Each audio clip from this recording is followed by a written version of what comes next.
You're listening to Rod and Style Radio, the latest podcast brought to you by rodandstyle.com, which is where you can find links for merch, videos from our YouTube channel, along with stories and tech talk from some of the greatest folks in the culture. So grab the wheel, it's about to get wild. You've tuned in to Rod and Style.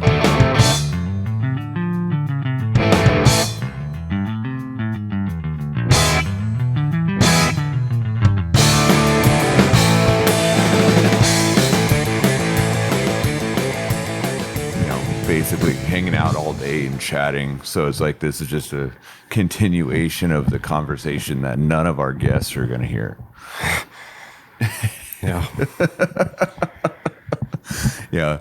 I guess I'll give them the introduction. Welcome to Rod and Style Radio. I have to do that fake radio voice that everybody has. Every time I get a message on Facebook or Instagram, they're, I always get comments about it.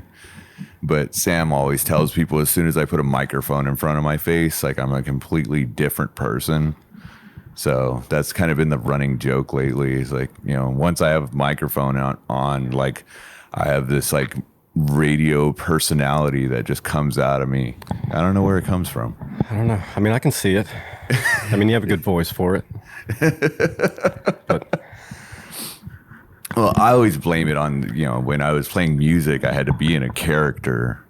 I took a lot of my cues from Lux Interior and, frontman singers that have, wild personalities. And I pulled from that a lot playing music. So like now it's just kind of a natural thing anymore. Yeah. Jump on a microphone and throw a weird radio voice in there and people dig it. yeah. It is what it is. Yeah. So anyways, welcome Rod and Style Radio. Your first guest that we've flown in. Actually, you flew yourself in, but yeah. It's all good. We're sitting with Johnny Harris, Chattanooga, Tennessee. That's right. Where you're at right now. So let's jump into it because you're doing some rad shit for Gnarly. Gnarly Magazine making its big comeback now. And, we're stoked that you came to San Antonio and hung out with us. Yeah. No, I mean, it's great to be here. I like any excuse to come to Texas is always good. I haven't been here, in 10 months. So. Yeah, you were due to make another trip back, huh? Yeah. Got to get them tacos. Yeah, and we did. Shout out to Tia's, one of our spots that we go to. Sam and I love a few of the little taco shops here in San Antonio. It definitely beats the big chain shit to me, for sure. But of course, that's my opinion from growing up, where tacos are on every corner. Yeah. No, I mean, I grew up thinking I knew what tacos were, but I did not. No, you have to come to Texas to know what tacos were, and I mean that. I mean that for Californians. Yeah.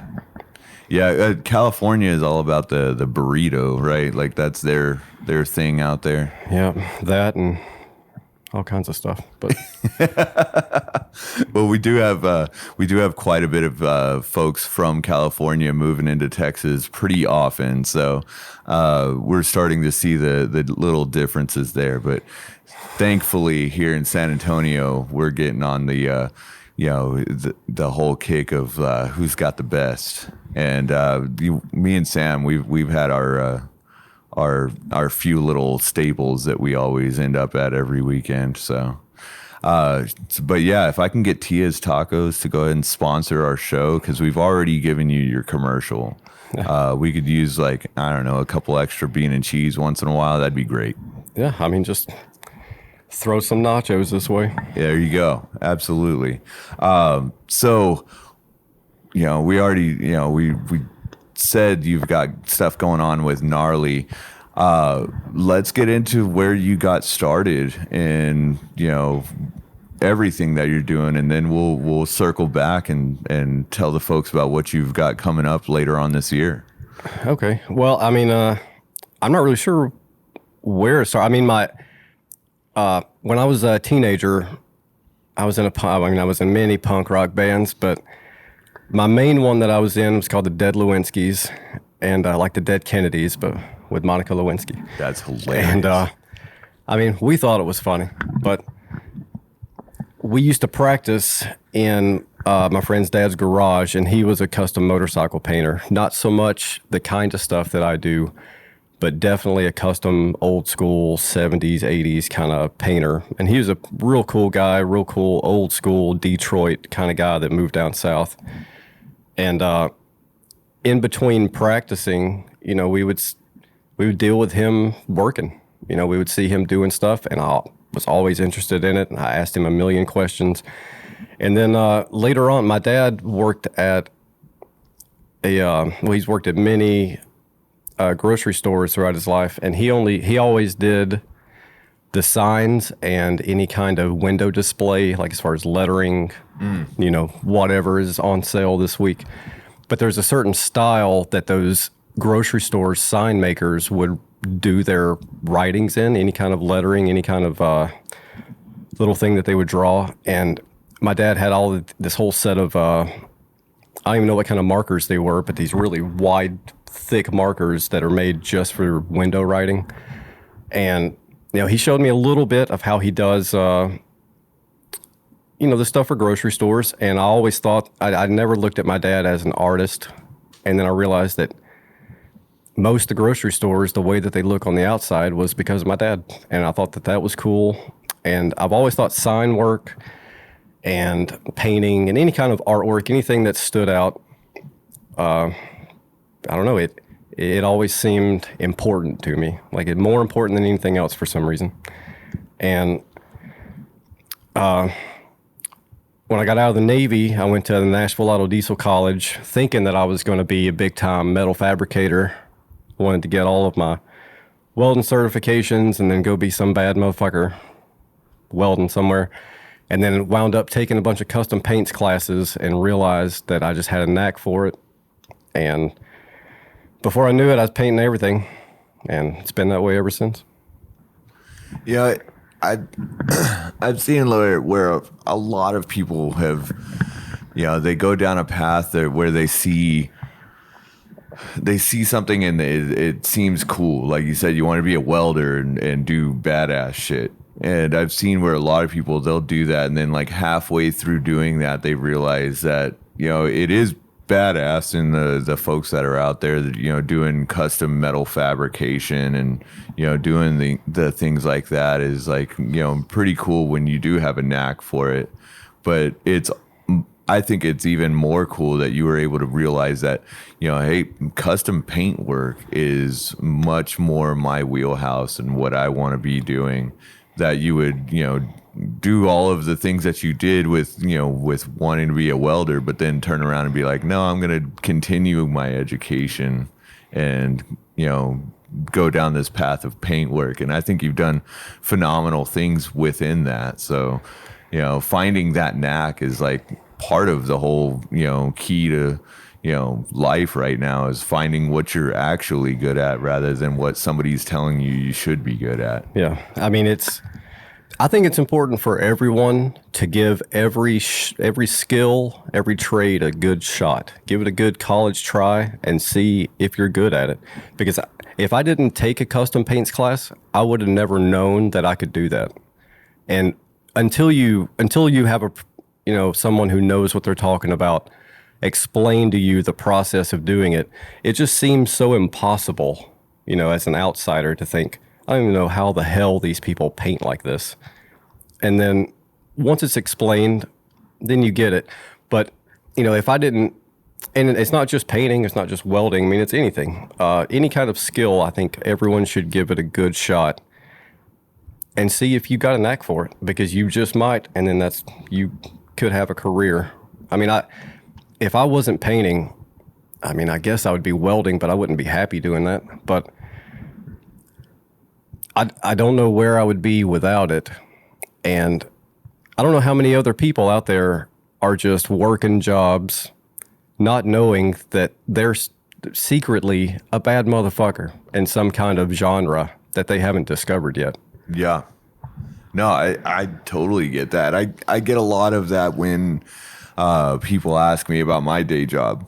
And it's like, oh, you you work on aircraft engines, and it's like, yeah, like you can too. It's a skill that somebody is willing to teach you. There are jobs out there that seem like you have to just know what you're doing, and nobody just knows what they're doing. Yeah. Like ever. I'm sorry. There might be some savant out there that can just, walk up to a piano and play any song and never heard it before in their life. That may exist on some street corner somewhere, but the majority of life out there is, you have to be taught a skill, and you could be good or bad at it. Yeah.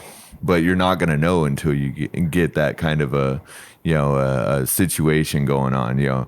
I'm going to learn how to do this. And like you said, give it a good college try and see if you're, decent enough to take it on as a profession. Well, yeah. Well, I mean, with some of these, like with the welding, those kind of things that can be the things that can be applied outside of the custom culture, car, bike world, those skills, I mean, are good to have. But to me, the most important skills that people can learn are the skills that are going to keep all of this stuff alive. Because if no one gives a shit about like if people just stop caring overnight about learning how to do old school paint, then 10 years from now, there's going to be nothing cool painted. Like everything is going to be whatever it is now, factory. And I don't know why. I don't know why people can't. I don't know. Lost my train of thought. Just got mad.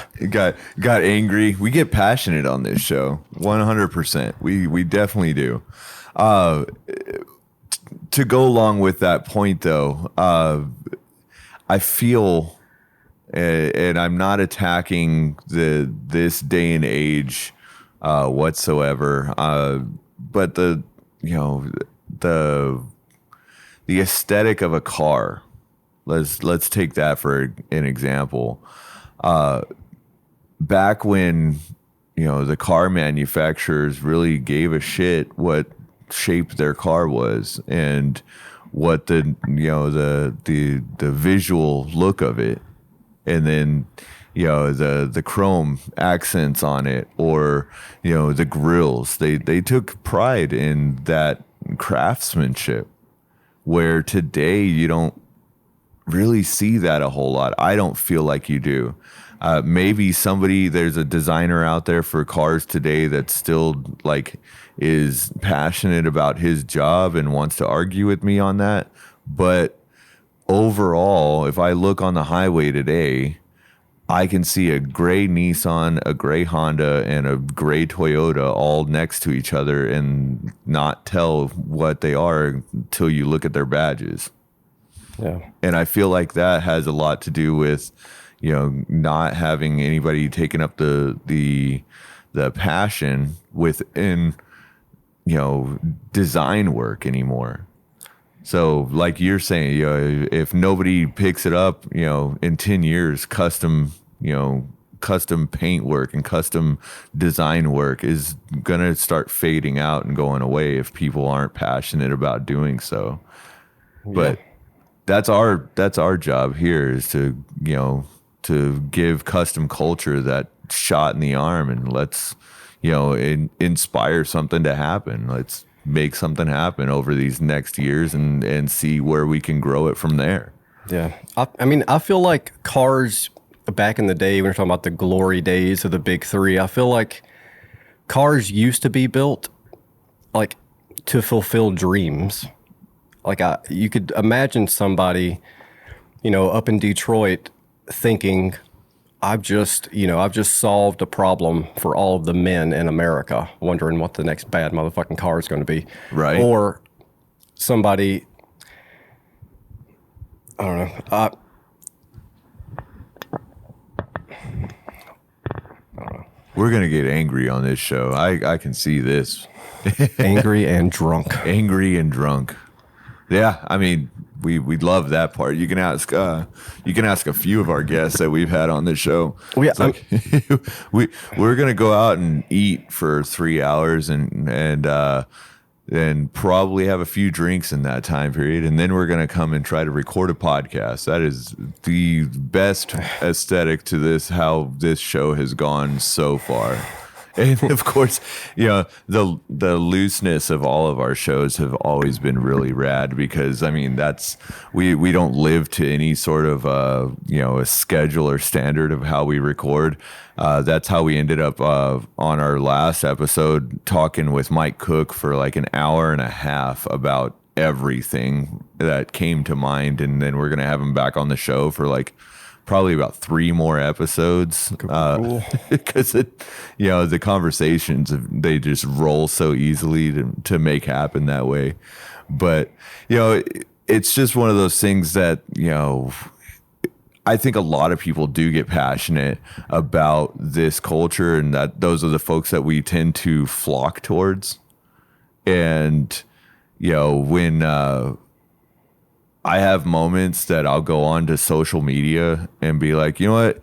Who wants to talk about car culture? Who wants to talk about custom culture, whether it be cars or paint or modeling or, whatever it may be. There's so many things that make up this entire, idea of a lifestyle that we all kind of, gravitate towards. And I did that, about a month ago, and that's when we started talking about the work that you're going to be doing with Gnarly. And it was like, hey, well, let's promote the hell out of it and see what comes of it. Because for one, we're all stoked that Gnarly's making its comeback anyway. Yeah, for sure. Of course, all of us out here love Hussy magazine as well, and I know Johnny was going real hard with that and trying to make that into what it is, and him and Chuck have been doing really cool shit with it lately. Now it's just starting to get even wilder. And they've even had some issues with trying to get their stuff printed, because their printers don't want to cooperate with them. So now it's like, okay, Johnny decided he's going to jump back into Gnarly and get back to promoting the whole art side of everything. And then you told me you're going to start doing some stuff with them. So yeah, let's jump into that. All right. Yeah. Well, they were looking for somebody, or they're looking for many artists, to do contributions or do whatever they needed. And I just told them I was game, and they were looking for something small, I guess, to give away. And it wound up being a skateboard deck. I mean, I grew up skateboarding, and skateboarding is just a part of custom culture, whether the old people want to admit it or not. And we decided we were going to paint a skateboard. And at first, we were just going to give it away to somebody on Instagram, I think. And then somewhere along the line, they decided they want to have a skateboard deck art contest. And when that rolls out, anyone can enter, and the winner is going to receive a ton of Gnarly swag, but they're also going to get this deck I painted.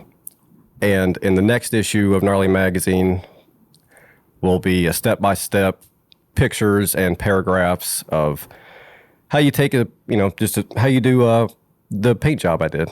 Start out with a wood skateboard and end up with what we got.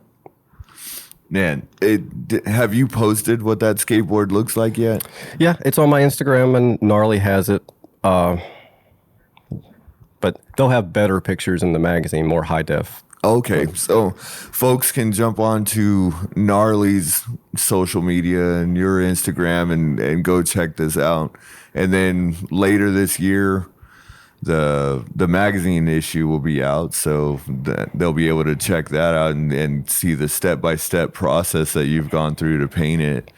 Growing up skateboarding, though, like, I've gotten into so many conversations with people where skateboarding was their introduction into the car world. Oh yeah, for sure. And I mean, we even had a little bit of that conversation today about growing up skateboarding, and then kind of been that, for me, it was that introduction into the whole rebellious side of the world. Like, I'm gonna gonna grab my skateboard and take off out the door, and I might be back before the sun goes down. Who knows? Yeah. And that's the kind of world that I grew up in, was that you could do that.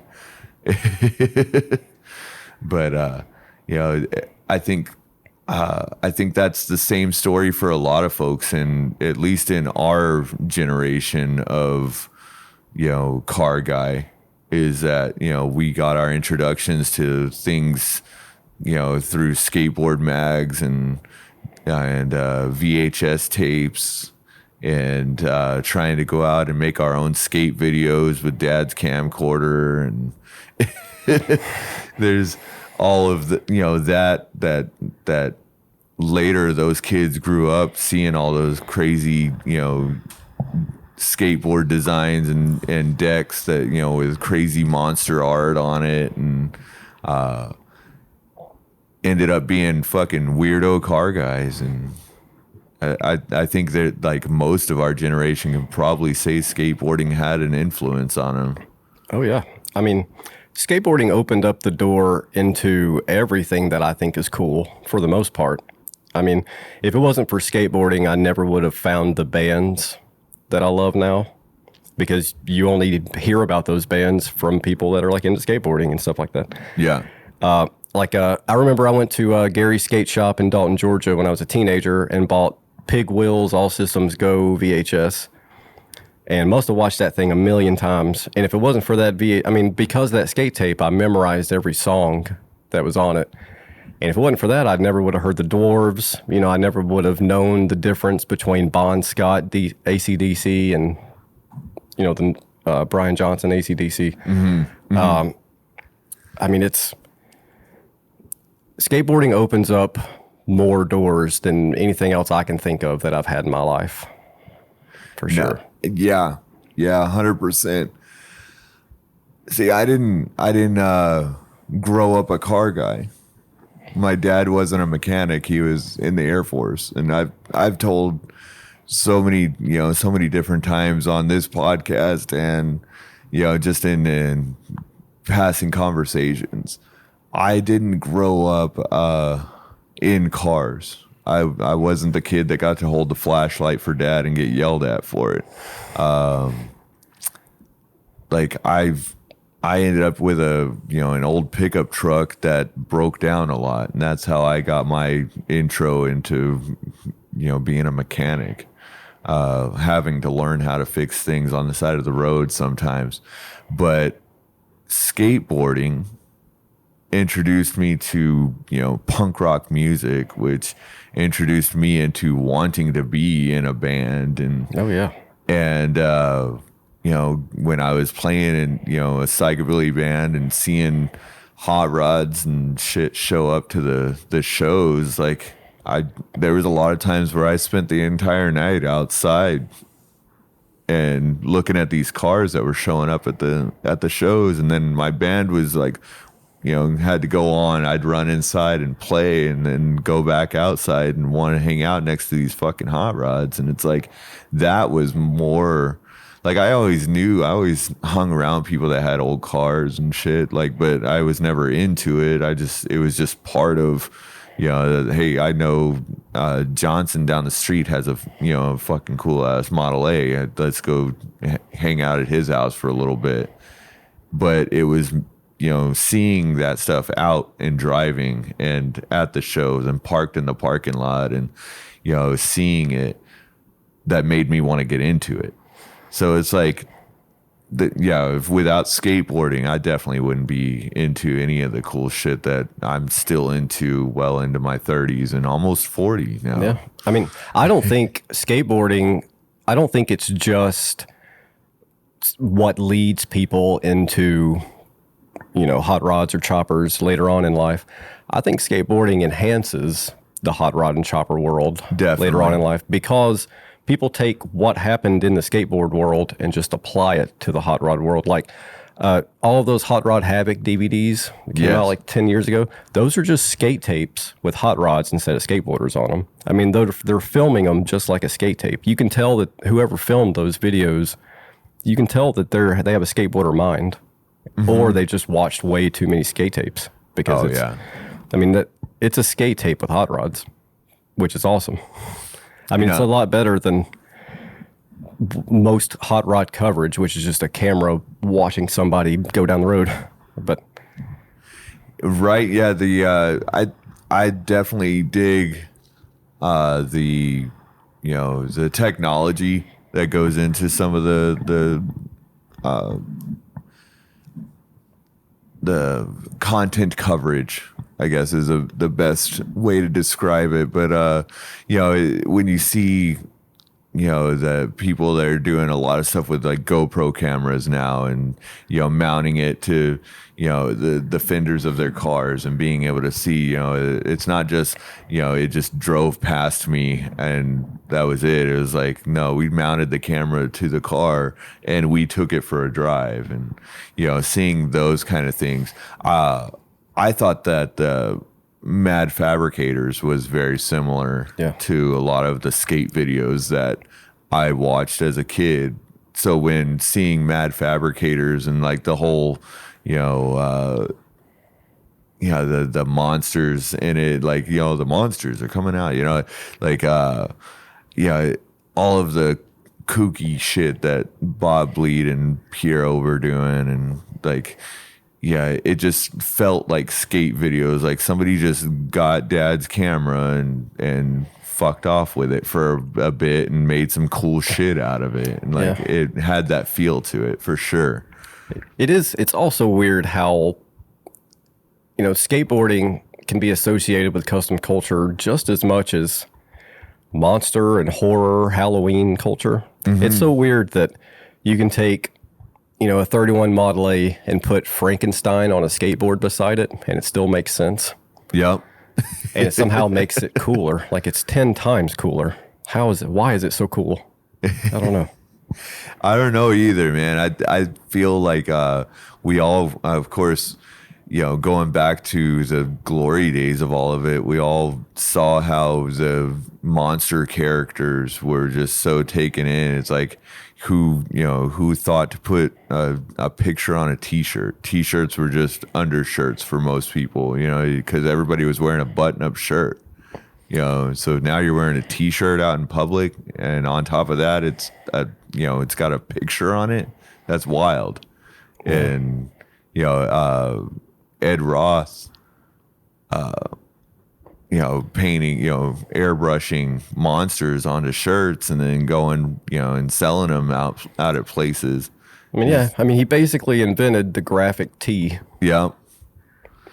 And all of us are doing some sort of t-shirt now. Like every business out there, every entity out there has a t-shirt merchandise line. I know Rod and Style has about 800 designs of t-shirts that you can go and buy off their website. And when we decided to start doing our podcast, we went out and got a logo made and put that onto t-shirts and stickers and shit. And it's just like the merchandising of the entire culture. I think it's not just our culture that does it either. It's like everybody out there, if you have a logo, it's probably on a t-shirt. Yeah, I mean, it is weird that we're living in this moment in time where branding is so important. It's almost the most important thing. Mm-hmm. And I'm not saying it shouldn't be or that it isn't, but it is just strange how different marketing is now than just a few years ago. Well, a lot of that, and it's not, I don't attack social media so much as because I use it too, so I can't be like, social media is fucking stupid and doesn't, I can't say that because I use it as well, but the need for social media is just because of that marketing. It's the quickest easy thing to do to get your name out there is to jump on an Instagram account. And then B, create a cool ass logo that everybody wants to follow. And like that's the way that our marketing system has gone. And artwork is just so important to that. because for one, you can't get people to pay attention to anything longer than 5 seconds anyway. Yeah. Like 5 seconds even is kind of like, oh shit, like they really looked at it hard. Well, I mean, you got to compete with porn. You got to compete with the rest of the internet. Yeah, it's very, very true. I always tell people, like, it's just so, like, you want to see how weird society is. Like, look at the fact that you can't get somebody to watch your video on how to do the coolest thing in the fucking world, but they will sit and watch 800 videos on TikTok that are only 15 seconds long. Like, it's just, like, society as a whole has just gotten very weird. I mean, it does feel like there's a contest out there to see who can be the most, I don't know, just who can look at life the weirdest and then apply a bunch of new rules we all have to follow to it. But I don't know. It does seem that way though. It seems, and whoever like kind of unlocks that key is the next social media platform that we get introduced to. So I mean, I tell people every single time I get a chance to, I still tell people I miss MySpace. Oh yeah. Yeah. I mean, MySpace was the shit. I mean, it looks way better than Facebook. You could customize it. I mean, you can put badass songs on it that people have to listen to when they come to your page.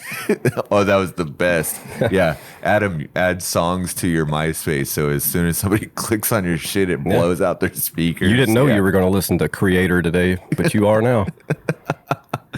Yeah. Oh man. And then it jumped to Facebook, and then somebody unlocked something else and it jumped to Instagram, and then Facebook bought Instagram or something. I don't know the fucking hierarchy of all of that, but yeah, it, like you said, somebody has to create the more weirder way to look at life. And now that seems to be TikTok and, people doing stupid dances on it. But I blame, the accident TV shows on that shit where they just watch stupid videos all day of people falling down and whatever. And, I think people are like, hey, I can get onto TV if I go up on my roof and fall off of it. And society as a whole has kind of gone weird on that end as well. We've just gone into this fucking rant. Yeah. I love it. I mean, I'm never against. I'm not totally against a video of somebody falling down and it's hilarious. But I do hate all of the fake videos where people have a pre-planned fail that they're going to do or some bullshit. Yeah. Fails. That just sparked Fail Army. Oh God, that I can watch that shit all day, man. But it just makes me miss Bob Saget. Oh, I know. Yeah. Bob Saget. And then that just jumps you into Tourette's guy. That was another YouTube. Bob Saget. Exactly. YouTube sensation, Tourette's guy. But speaking of YouTube, go check out Rod and Style TV. The Custom Couple will be back on Rod and Style TV once we get done with this entire move. I'm just trying to get us off this rant, but then again, I just want to stay on it so bad. Yeah. And Chuck will be like, yeah, you ranted for like 20 minutes on how much you love MySpace. But no, we really will. We're finally out of the old house. We're finally into the new house. Day one in the new house, Johnny shows up on an airplane and stays with us. And we're still moving into this thing. But once we get the lounge set up in the front room, that'll be where we do all of our lives from. We'll have this nice mid-century aesthetic going on, and people are going to, see all of the cool-ass lamps that we've bought over the last, couple months. And, the crazy shit we're going to hang up in there. But we will be back to doing our live feeds from Rod and Style TV from their YouTube channel, as well as our Facebook stuff that we were doing on we were doing our Facebook Live profile, with the custom couple before we did our merge with Rod and Style. So now we're going to be doing it from both platforms. So once we get back to being in a normal situation and set up to do so, we'll be doing that on a weekly basis. But you're the first one that we had fly in and sit down with us live. I love that. We're gonna try to get more people to jump onto that bandwagon, because for one, I like the sound a lot better. Well, yeah. I think if you can do something in person, you should. And it's never a mistake to come visit Texas. 100%. And of course, if you can come hang out with us, we'll take you to some cool ass restaurants. We even got to go hang out in a cool record shop today.